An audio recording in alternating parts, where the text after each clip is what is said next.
Esourcing webinar with our guest from Philips. We are going to be talking about e-sourcing lessons learned from this major global brand. Let's get started.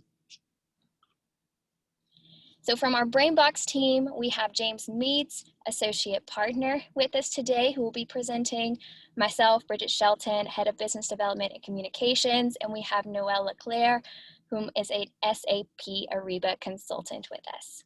And of course, as you all know, we have a great guest speaker today. Yes, thank you, Bridget. Thank you, Brainbox, for having me today. My name is Przemysław Rajńczuk. I'm with Philips for over 14 years. Since 2016, I'm transforming the sourcing and contracting process globally for all categories, including indirect categories as well as for bill of material. My strategy is to deliver efficient processes enabled by integrated solutions to support our customer needs and regulatory requirements. So today I will be happy to share with you how we are approaching that.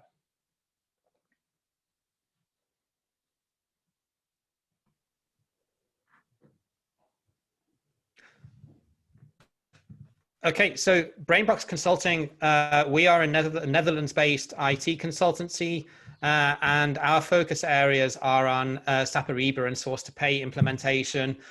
We have among our clients major AEX, that's the Netherlands stock index for anyone that doesn't know, DAX 30 German and FTSE 100 British organizations in our client base that we've done source-to-pay implementation for.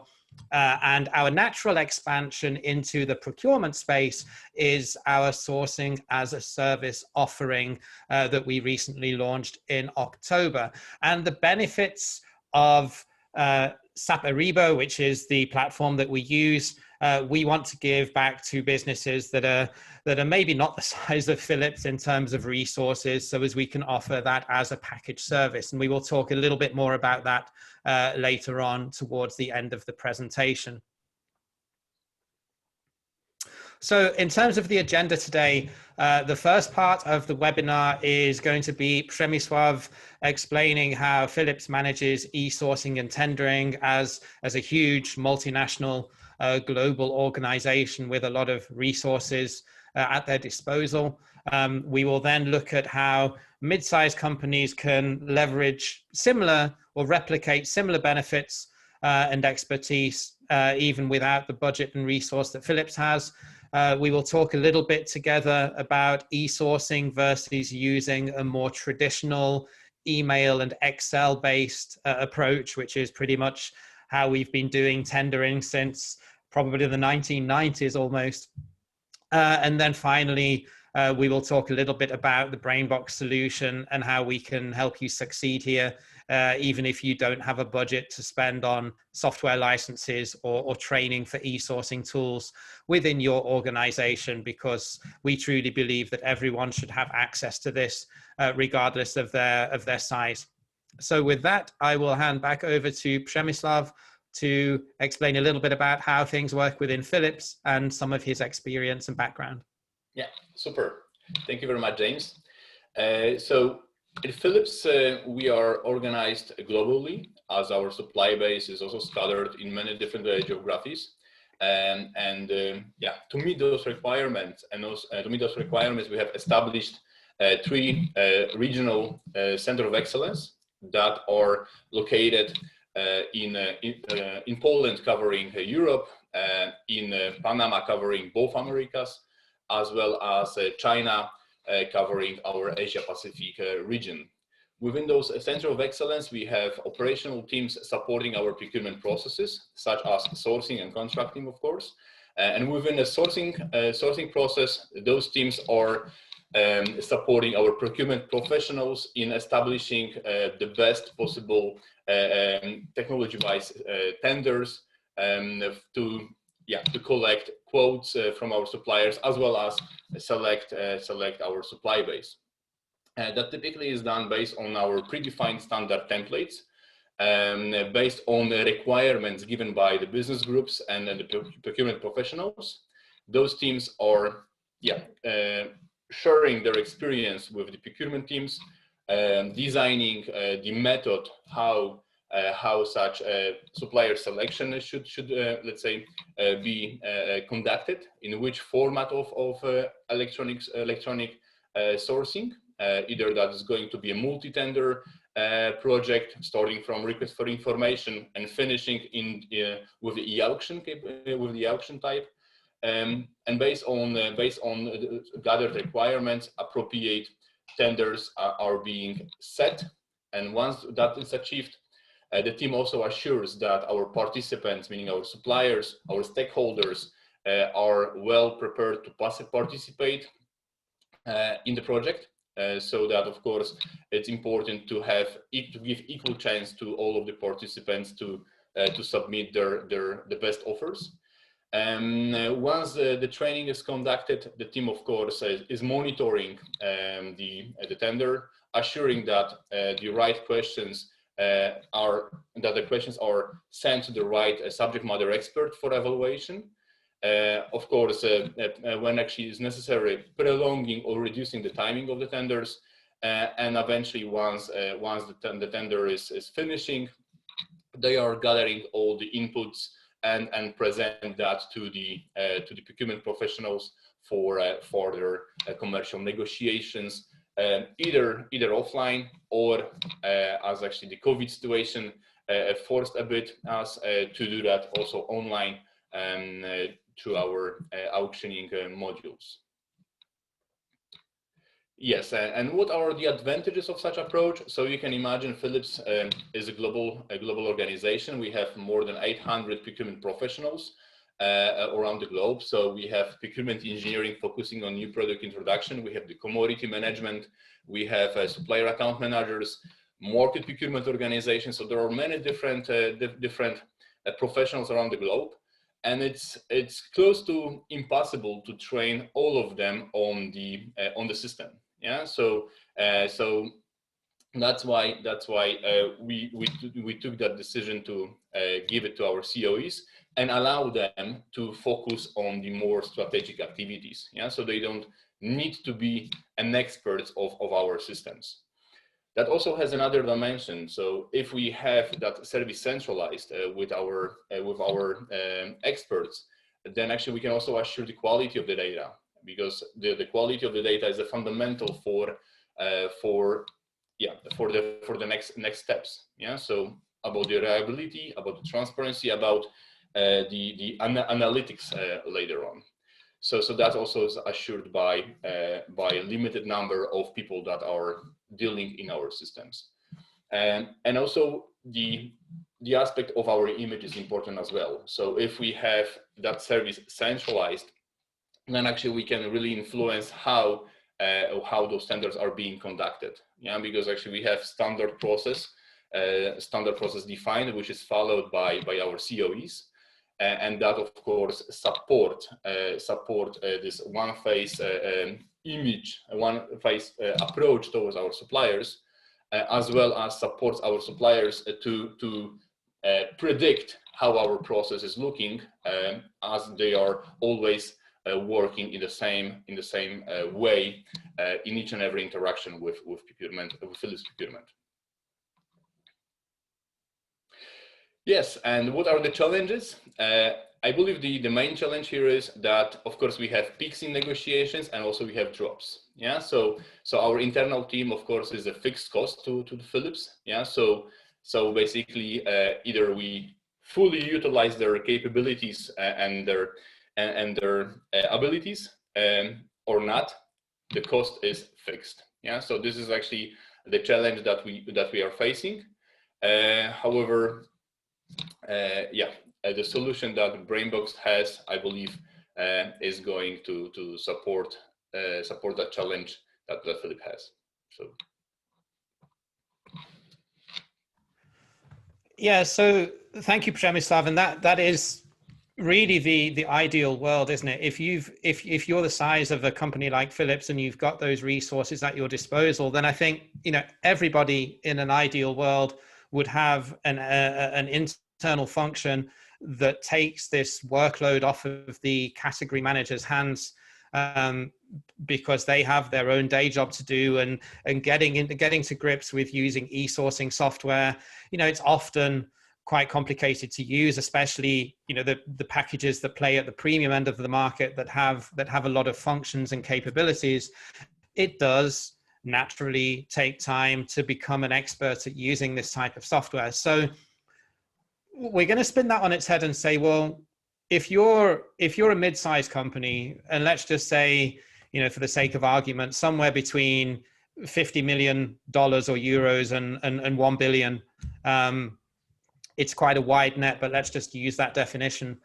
You're going to have certain issues or certain challenges if you want to use an e-sourcing tool. And the first one, and probably the most obvious one, is a lack of capacity or a lack of resource. And COVID-19 has just made this even harder, because what does your CFO do when he needs to save money, or she needs to save money?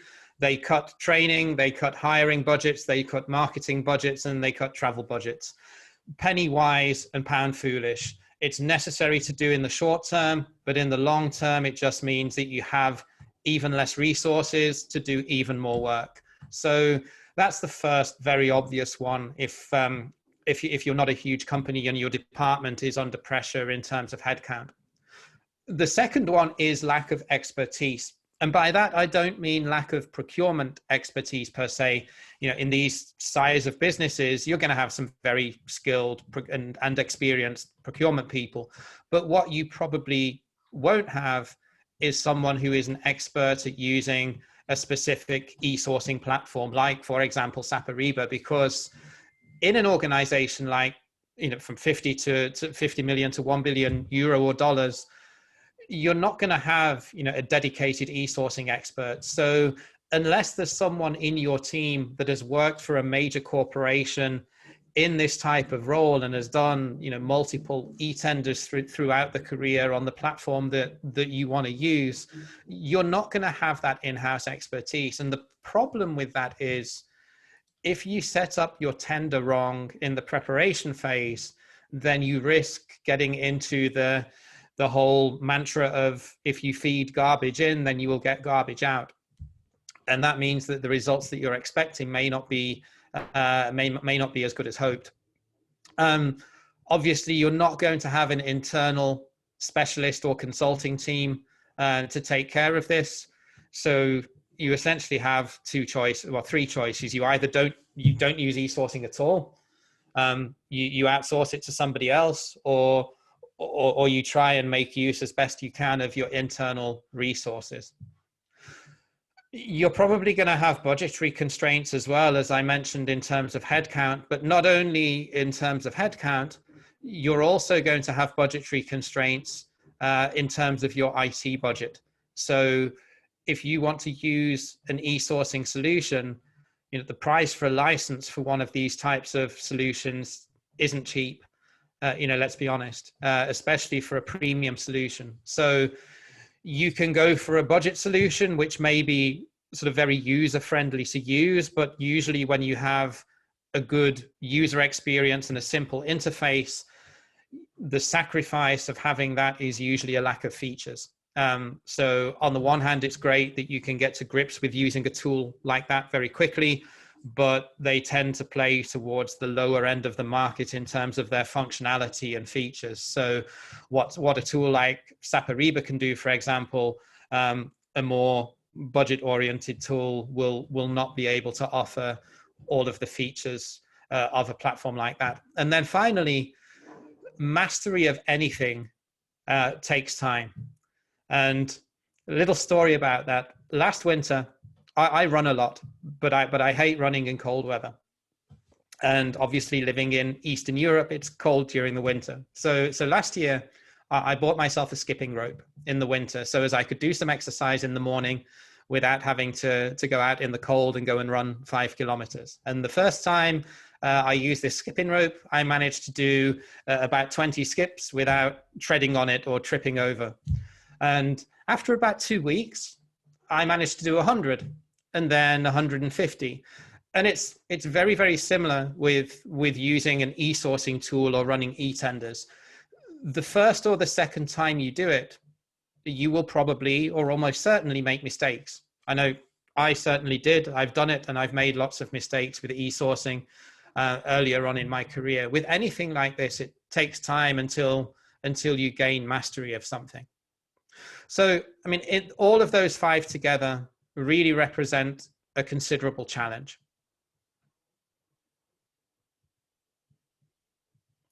So what can go wrong if you don't have e-sourcing expertise available on hand? And I'd like to bring Przemysław back in here, because we can then talk about not only in a medium-sized organization, also in a large organization, if category managers are expected to do everything by themselves rather than having the Philips approach. So the big one is inadequate preparation and planning. So, I mean, with your experience, Przemysław, of having an external team, that is a big advantage in that it takes the workload off of frontline procurement staff, right? So do you find that helps in terms of having someone to do the extra work and chase suppliers and help build the event?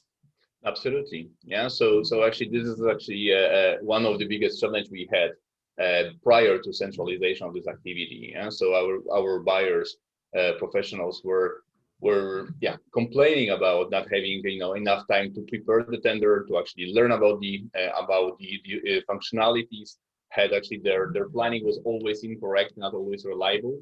And of course, during the event as such, as you mentioned clearly, James, it was always, following the right rabbit. Yeah, which supplier did not respond? Why didn't they respond? Do they have access? Do they know how to operate? Yeah, so all that was quite heavy for them to lift. And actually, the moment we centralized the activity, they just gave the requirements. They answered a few questions, and the system was ready. People were trained. Access was granted. Access was tested. And it was basically a smooth process from that time onwards.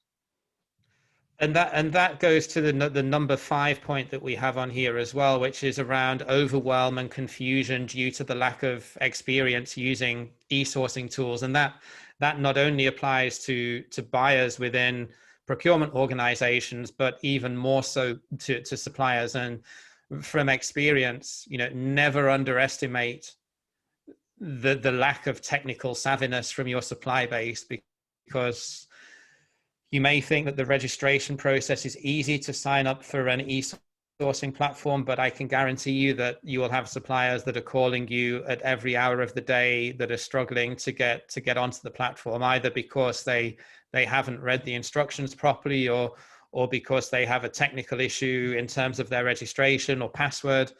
It happens, and it's a huge time suck for the buyer, and it's also, let's face it, not really added value work. So if you've got an administrator in an external team or in an external consultancy that can help with the onboarding, that's a huge amount of workload off a buyer's hands to do that.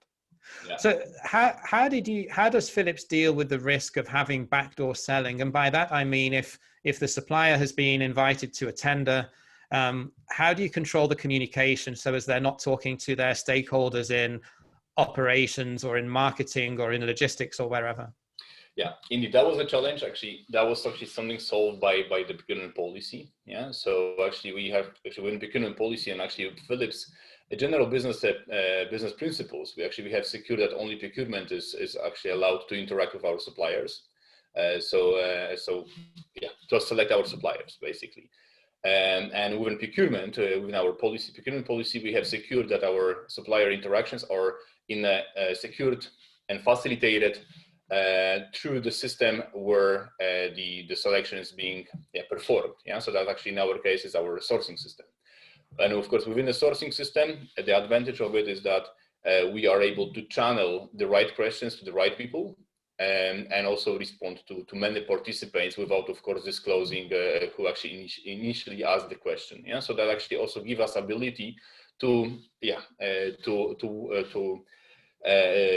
share our feedbacks, our comments, our answers to multiple participants at the same time. Of course, not doubling the work like we did during the offline tenders.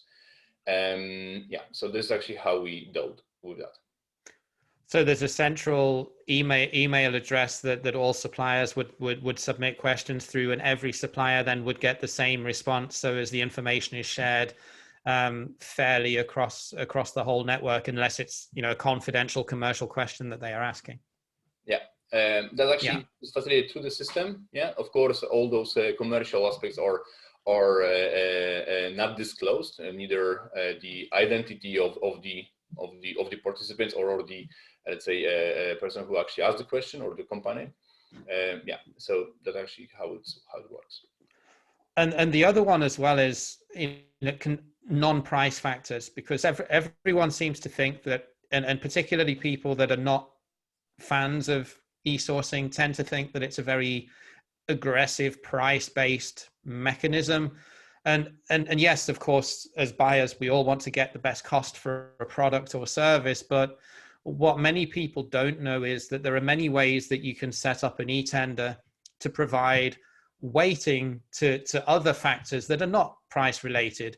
And particularly in times of COVID, for example, lead time and lead time and supplier location and geography are huge factors in this. You can also put things like sustainability and environmental policy or payment terms also as weighted factors. So as if you've got specifics that are not price related but are still important from a commercial and legal perspective, you can build your tender to take that into consideration, so as it's not just judged on price. So if you've got suppliers in a location that will be very aggressive on price, you can also judge them on their lead time and their quality or their experience of supplying perhaps a European or a North American market, and judge them on that area as well as price. So as you can then, at the end of the tender, it spits out a weighted analysis of all of the factors that you're considering. And I guess, your in-house experts would do that too, right? Yeah, absolutely. So actually we call them multi-term tenders. Yeah, so basically there are more than a price term that actually counts into overall result of the quote.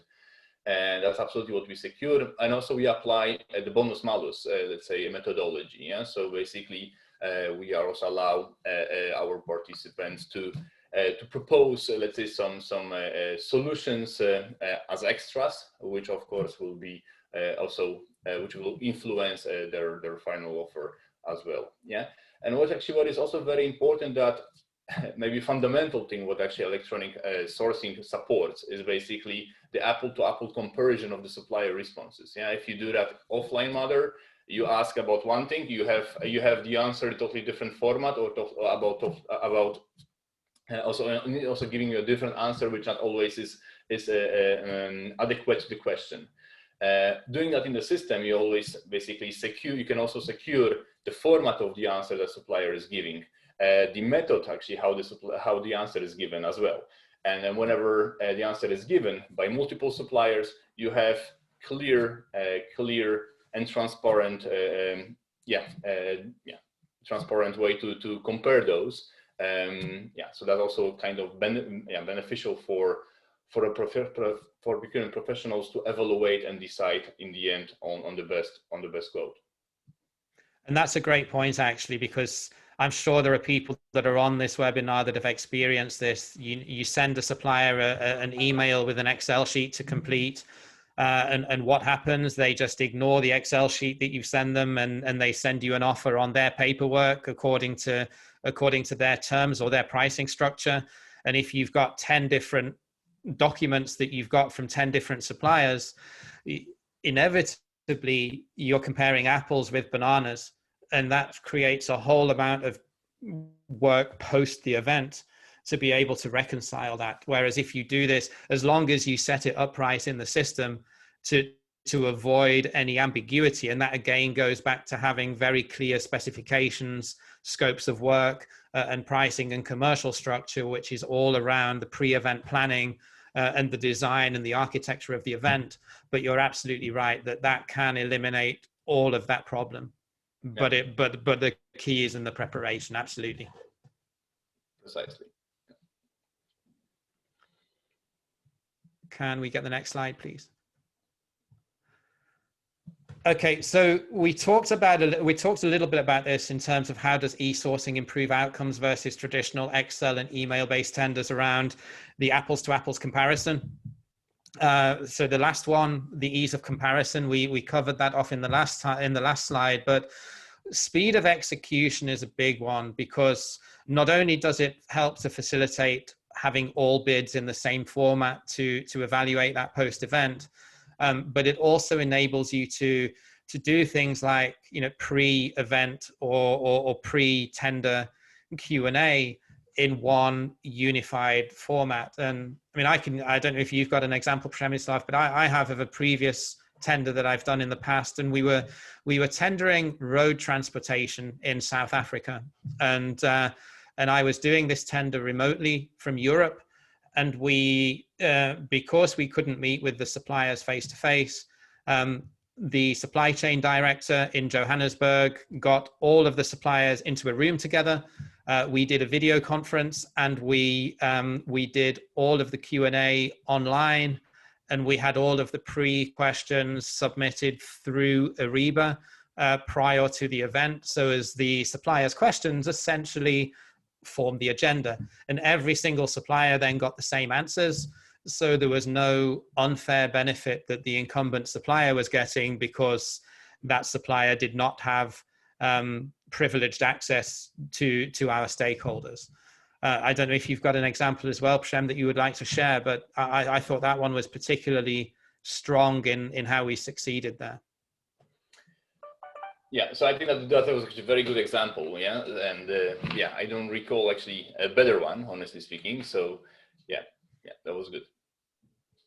And that also plays to the fair play and transparency as well that we had, because it gives every supplier the same access to the stakeholders, and it also means you can use your time more efficiently in future, in that if you've got a template of what works well, and if you've done something well the first time, you can just rinse and repeat and use that same tender format. I mean, obviously the pricing and the commercial structure is going to be different if you're sourcing transport versus if you're buying metal. But a lot of the terms and conditions and a lot of the weighting around how you will structure your price evaluation will be similar. Yeah, actually, at Philips, what we have dedicated templates for each and every category, right? So actually, as you said, we cannot have the same template for metals as we have for services in the indirect, right? So all that is tailored for our actually business needs. And actually, what is actually important to mention actually about the speed of execution is that in typical sourcing, majority of your work is actually during the tender and after the tender, when actually you have to evaluate all the responses, not that much during the preparation phase. With e-sourcing, the preparation phase is actually the most, let's say, I don't want to say most time consuming, but it's actually the biggest effort actually requires to actually prepare the tender. And actually that is done by our COE. So it doesn't need actually a full attention of our experts, but the evaluation and the evaluation of the responses and the final decision, it is way faster due to this ability to compare apples with apples and always have the responses in the same format. Yeah, so that actually is definitely a revolution in the way of working. Yeah.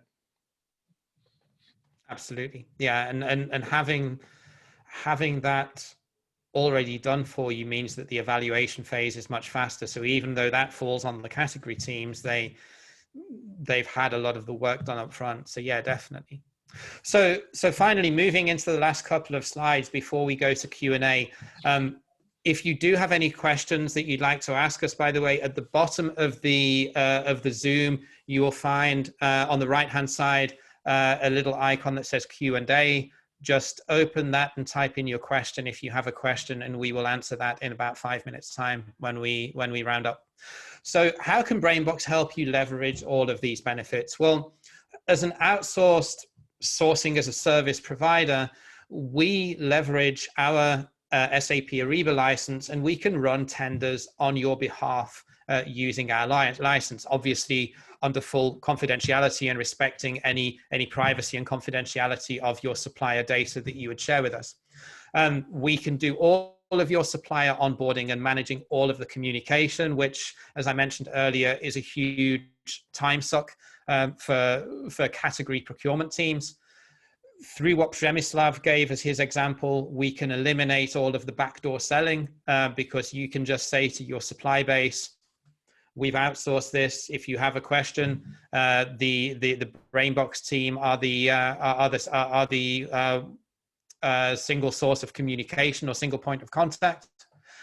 We will ensure fairness and transparency in the communication that we do because it's all going through one channel and nobody is having any privileged access to stakeholders, because essentially we are controlling that, and we can bring stakeholders into the discussion if we want them to join a joint Q&A to convey any information that suppliers are asking for that we as a consultancy obviously wouldn't have, because we don't have your all of your previous category and spend data. We would run the event end to end, so we can do as much or as little as you want us to.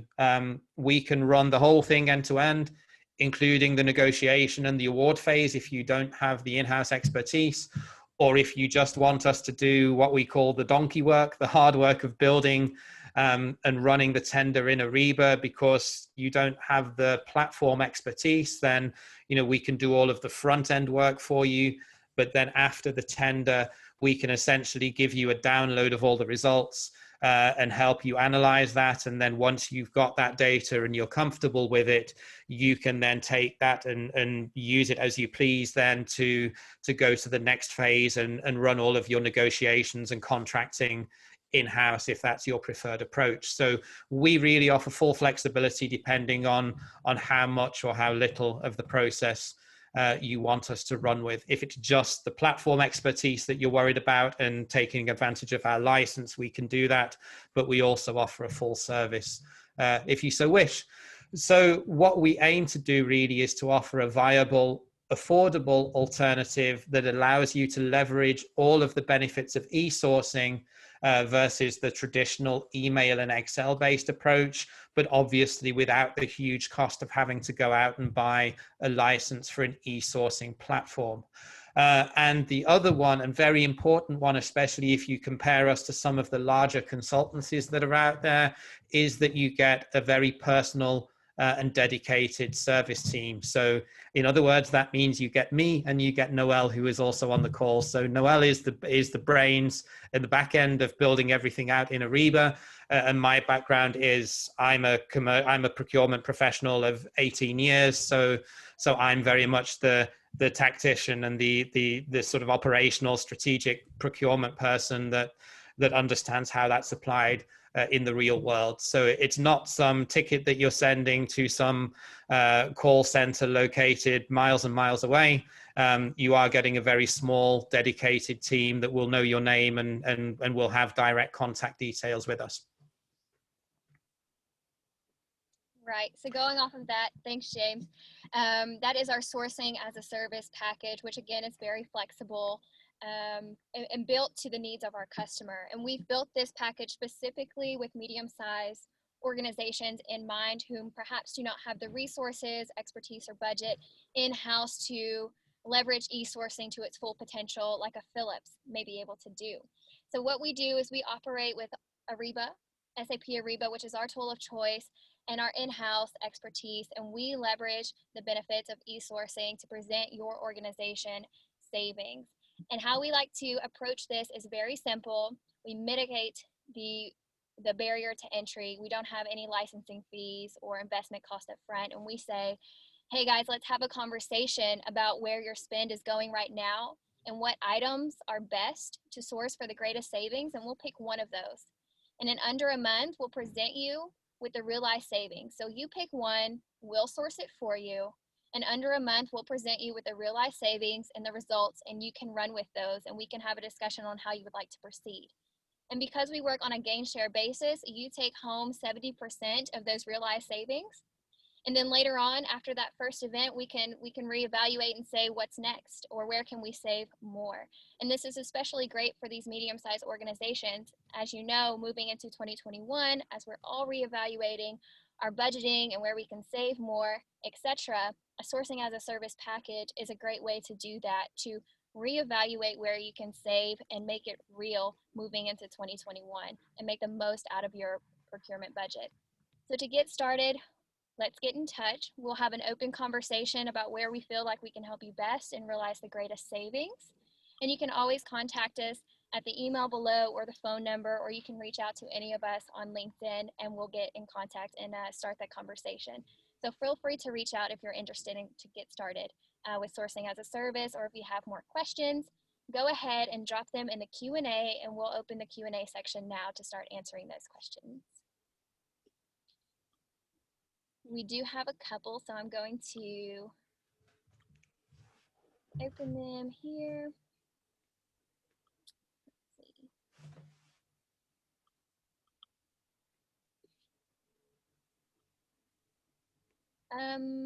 Noel, perhaps can you see the Q&A section on your screen? Yes, it's visible. Yeah. Okay. I believe because I'm doing a screen share, I'm not able to see the Q&A box actually pop up. Is it possible that you could moderate the Q&A for us? Yes, of course. Thank you. We received up until now 2 questions. So let me just read them and address them to you, Przemysław or James. The first one is from Olaf Dabrowski. He's asking if either one of you would like to share any experiences, tips, or advices with e-auctions related to complex high-value CapEx projects. Yeah, I can take that one. Thanks, Noel. So I personally have not run high-value CapEx projects through e-sourcing, but I did buy CapEx for a couple of years when I worked for Kimberly-Clark. And one of my colleagues in Russia did run a CapEx tender through SAP Ariba, actually. And he was very successful in doing it. He managed to yield a saving of about 12%, I think it was, from memory. It really depends. What I find with CapEx is that it's very, very time constrained. My experience of purchasing CapEx is that typically the stakeholder comes to procurement at the last minute and they need to buy everything yesterday to be able to meet the project timing. So my answer to that would be, if time permits, or if it's been aligned up front that it will go to an e-tender, and if you're able to accurately describe all of the nuances around the specification and scope of work, then you can definitely be successful with sourcing CapEx. Where I find that it falls down is usually A, time constraints, and B, which I'm sure, Olaf, if you've bought CapEx in the past, you will empathize with me on this one. Stakeholders often don't really know what they want until they've had a first round of specifications and bids in from the suppliers. So if you don't know what you want, then any results from an e-tender are going to be garbage, because if your spec is not clear, then the responses that you get are also going to be unclear. So you could use it maybe as an RFI if that's the case, but if your spec is not crystal clear, I would almost certainly advise against running an auction or running a structured e-tender other than using it for RFI purposes. If your spec is very clear, then I see no reason why it would fail other than time constraints. Yeah, I can fully second what actually James said. The success factor of the auction is a clear specification, a very good solid cost breakdown. Yeah, because actually not everything can be negotiated, right? So actually, if you have the good breakdown, cost breakdown, then actually you can put auction on particular elements on total basket. Yeah, so that's very important and critical for the success. And actually, typically auctions should be with commitment. Yeah, so we should not do auctions just to benchmark the industry. Yeah, so it actually should be fair towards suppliers, because that actually makes a difference. If supplier knows that he will be awarded if he will be ranked first, yeah, then actually the supplier is much more aggressive with his quotes. Yeah, so that's another let's say tip from my side. But actually, to do this, first I would advise always to do a request for quotation to actually identify the cost elements, and then only then do auction if everything is clear. Yeah.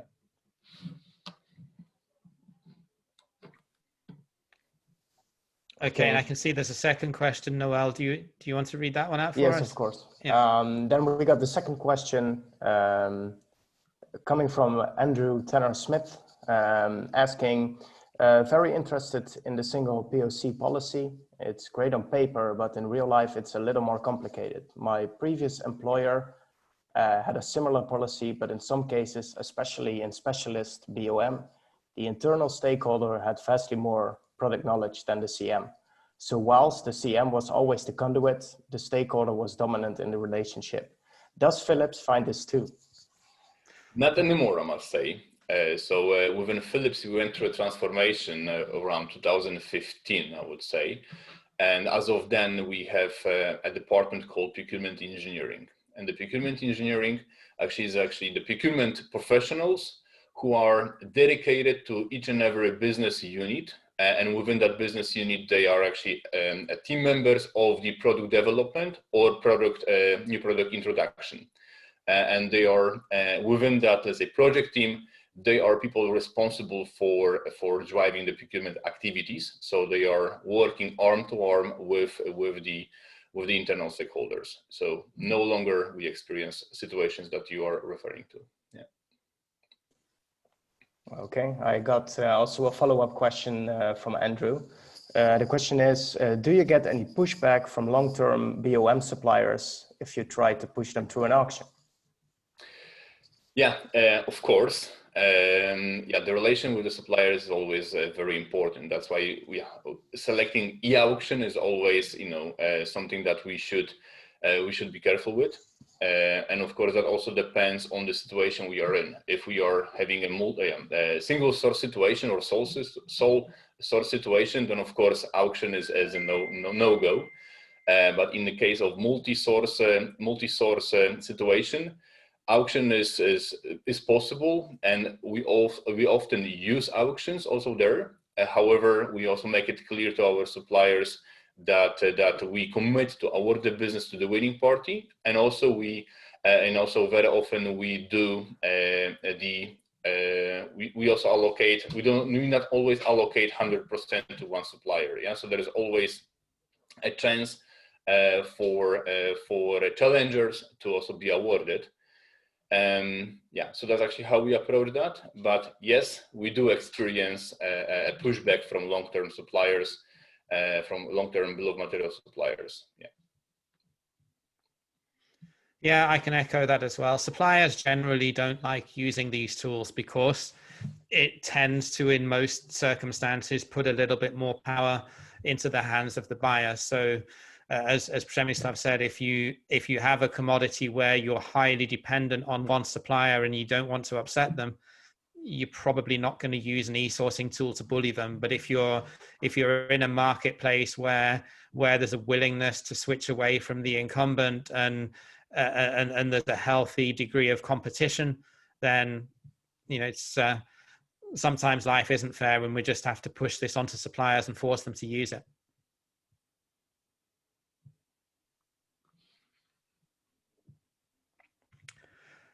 So I think that was it, unless Bridget, Noel, I can't see anything else that's come in. So I think with that, unless there are any final questions, we can round up and close out.